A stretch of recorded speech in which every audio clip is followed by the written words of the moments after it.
नमस्कार, capital TV देख रहे हैं आप। मैं हूं आपके साथ पूजा। दिल्ली में बीजेपी के मुख्यमंत्री के नाम से अब पर्दा उठ गया है। सारा सस्पेंस खत्म हो चुका है। आज बीजेपी की विधायक दल की बैठक में रेखा गुप्ता के नाम पर मुहर लग गई है। दिल्ली की शालीमार बाग सीट से पहली बार विधायक बनी रेखा गुप्ता अगली मुख्यमंत्री होंगी। बीजेपी ने तमाम कयासों को पीछे छोड़ते हुए महिला चेहरे पर दांव खेला है और वैश्य समाज से आने वाली रेखा गुप्ता को सीएम बनाने का फैसला किया है।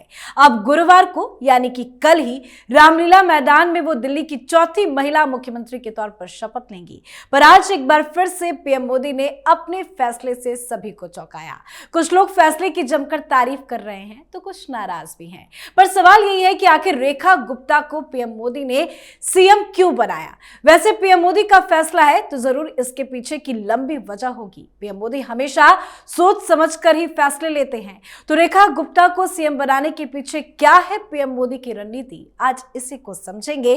चर्चा के लिए मेरे साथ स्टूडियो में मौजूद है कैपिटल टीवी के editor in chief doctor Manish Kumar. Doctor साहब, बहुत बहुत स्वागत है आपका। धन्यवाद। क्या रणनीति रही होगी पीएम मोदी की रेखा गुप्ता को सीएम बनाने को? देखिए, प्रधानमंत्री मोदी राजनीति के एक धुरंधर खिलाड़ी हैं और बाकी लोगों को समझ में नहीं आता। प्रधानमंत्री मोदी अगले 10 साल की तैयारी करके बैठ जाते हैं। अरविंद केजरीवाल की राजनीति की जो बेस लाइन है, जो आधार है, जिसके बारे में वो डींगे हाँकते थे कि मैं कट्टर ईमानदार हूं जी, मैं बड़ा काम करने वाला हूं, मैं क्या हूं, आम आदमी हूं, वो तो थे नहीं। सारी बातें झूठी साबित हो गई जी। एक आम आदमी, एक मिडिल क्लास, एक साधारण फैमिली से आई हुई एक कार्यकर्ता,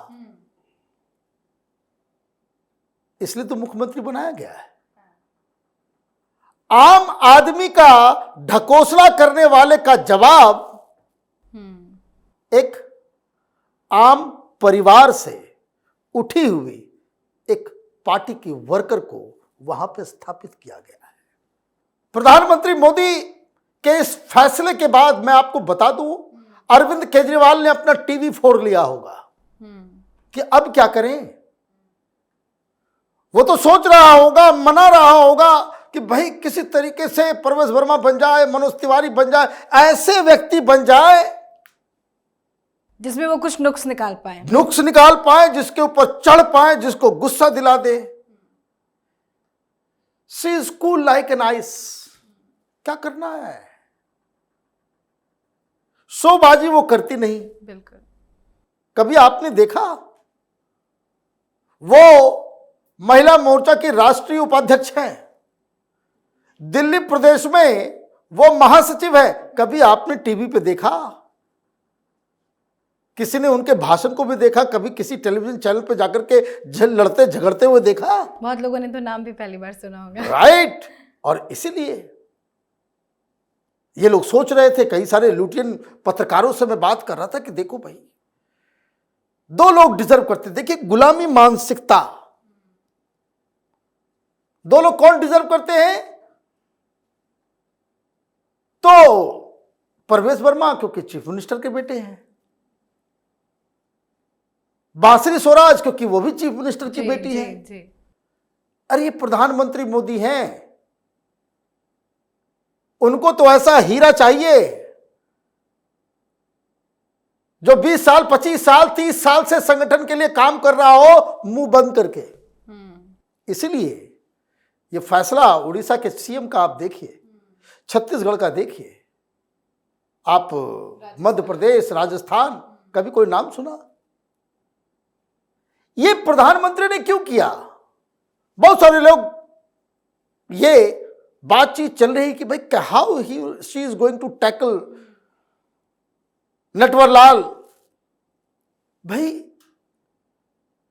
इनके अटैक का कोई असर ही नहीं होगा। क्या किया है प्रधानमंत्री मोदी ने? एक बाचाल, बददिमाग, झूठ, अफवाह फैलाने वाले नेता के अल्टरनेटिव जो उन्होंने ढूंढा है वो सौम्य, कम बोलने वाली, मृदुभाषी, अच्छी बातें करने वाली, ड्रामा नहीं करने वाली। तो आप देखिए, ये तो एक प्रधानमंत्री के मन में जरूर आया होगा कि साइलेंट बॉम्ब फोड़ दिया है हाँ, मोदी जी। साइलेंट बॉम्ब फोड़ दिया। मैं बता रहा हूं ना, केजरीवाल परेशान हो रहा होगा, भाई आप इसका क्या करें। जी जी।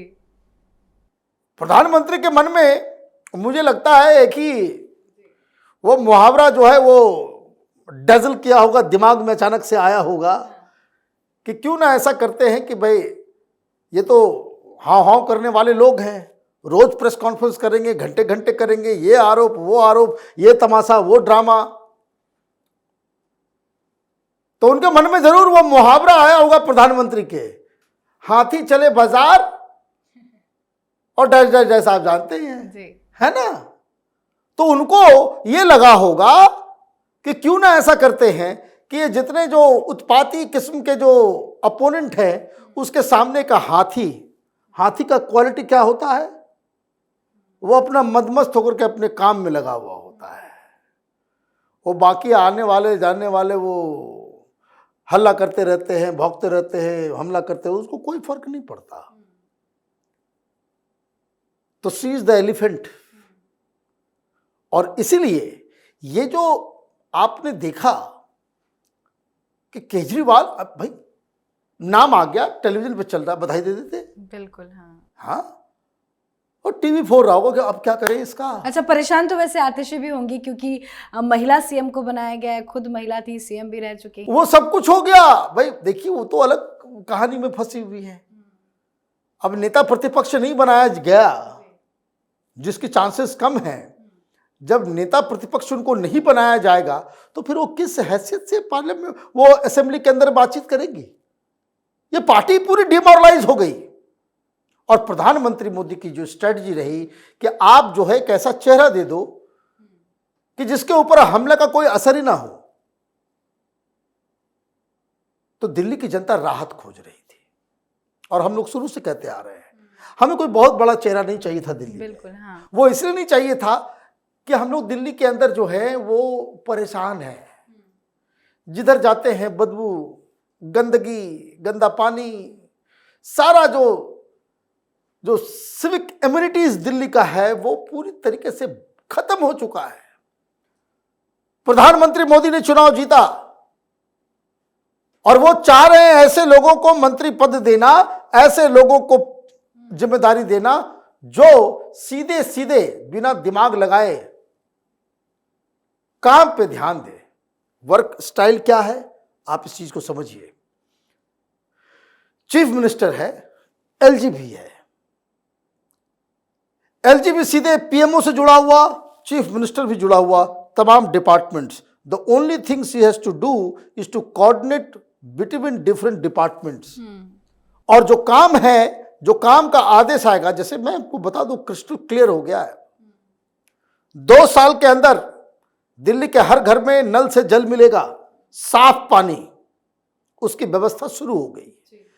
नाले की सफाई, नाला का जो पूरा system, drainage system under cover,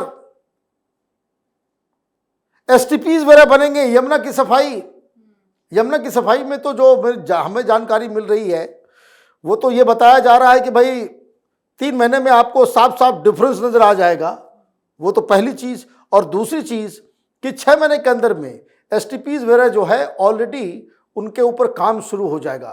3 साल का टाइम दिया गया है कि किसी भी कीमत पे 3 साल के अंदर पानी बिल्कुल साफ चाहिए, डुबकी लगाने वाला जी। तो ये मुझे लग रहा है कि ये भी एक काम है। प्लस बहुत सारे इंफ्रास्ट्रक्चरल वर्क जो है, आप देखिए साउथ दिल्ली जाइए, आपको ट्रैफिक में आप पागल हो जाएंगे। It is share wastage of time. जहां आप 10 मिनट 15 मिनट में जो डिस्टेंस कवर कर सकते हैं, 2-2 घंटे लगते हैं। हर तरफ अस्त व्यस्त व्यवस्था जो है, तो लोगों को इससे निजात चाहिए। तो बड़ा बड़ा चेहरा दे दें, बड़े बड़े लीडर को जो आप मंत्री बना दें, तो काम कौन करेगा? वो तो प्रेस कॉन्फ्रेंस करेगा। तो प्रेस कॉन्फ्रेंस करने वाले नहीं, वल्गर बातें करने वाले नहीं। देखिए प्रधानमंत्री मीटिंग ऐसे चुनाव के दौरान क्या कह रहे थे जी। ये किस तरह की भाषा, किस तरह की राजनीति, किस तरह का स्तर। तो ये गंदगी को हटाने के लिए अल्टरनेटिव क्या होगा? स्वच्छ। गंदगी का अल्टरनेटिव क्या होता है? स्वच्छता। झूठ मकार, उसका क्या अल्टरनेटिव हो सकता है? उसका अल्टरनेटिव हो सकता है कि ईमानदार, सौम्य, सभ्य।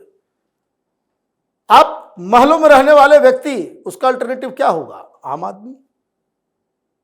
तो ये मुझे लगता है कि नाम अपनी जगह पे है, लेकिन राजनीति केजरीवाल की दफन हो जाएगी रेखा गुप्ता के साइलेंस से। जी, नहीं चाहिए दिल्ली में ऐसा मुख्यमंत्री जो रोज एक प्रेस कॉन्फ्रेंस वो करे, एक प्रेस कॉन्फ्रेंस ये करे, दोनों हुज्जत करते रहे। कि आप जो है 5 साल उसी में बर्बाद करो।